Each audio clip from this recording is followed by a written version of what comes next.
Il a fait ses premières armes dans une radio locale associative pendant ses études à Angers.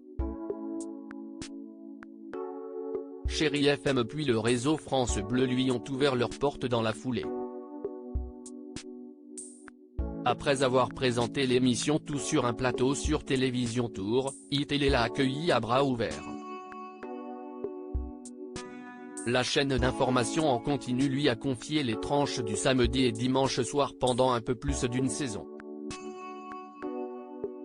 Il a ensuite repris la présentation d'Info Matin Week-end, auparavant pilotée par son confrère, Julian Bugier.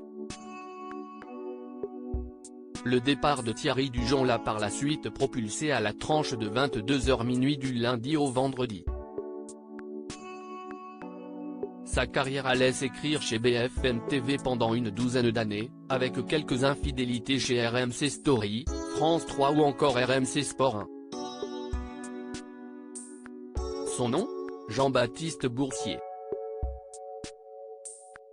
3 ans après son retour fracassant sur BFM TV, le cadre de l'information prend de nouveau le large. Le présentateur de 40 ans part à la concurrence.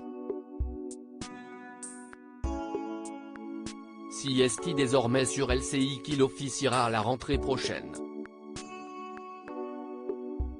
La chaîne info du groupe TF1 le charge de la matinale, jusqu'à présent dirigée par un ancien de BFM TV également, Stéphane Etcheverry. Jean-Baptiste Boursier a énormément de cordes à son arc.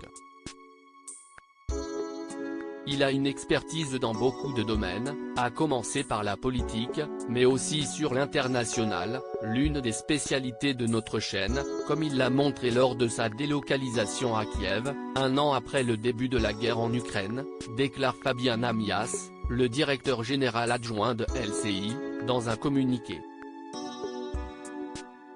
Du côté de BFM TV, on murmure qu'il n'y avait rien de plus à lui proposer, selon un cadre de la chaîne interrogé par Pure Média.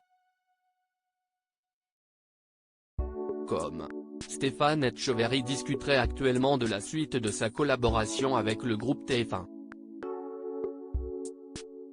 Après BFM TV, quelle sera la mission de Jean-Baptiste Boursier sur LCI ? LCI ne cache pas ses ambitions en s'offrant les services d'un journaliste phare de BFM TV très facilement identifiable. Jean-Baptiste Boursier aura une mission particulièrement délicate, rebooster les audiences de la matinale, une tranche qui ne rencontre pas le même succès que la fin de journée. Nous allons faire évoluer la matinale en semaine vers un format plus approfondi encore, avec une place accrue accordée à l'expertise, pour marquer davantage notre différence et notre positionnement, explique Fabien Amias.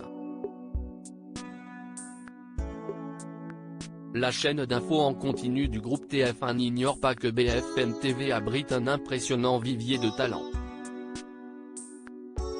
Outre Stéphane Etcheverry, Ruth Elkrieff, Pascal de la Tour du Pin et Thomas Misrachi ont aussi vogué vers LCI.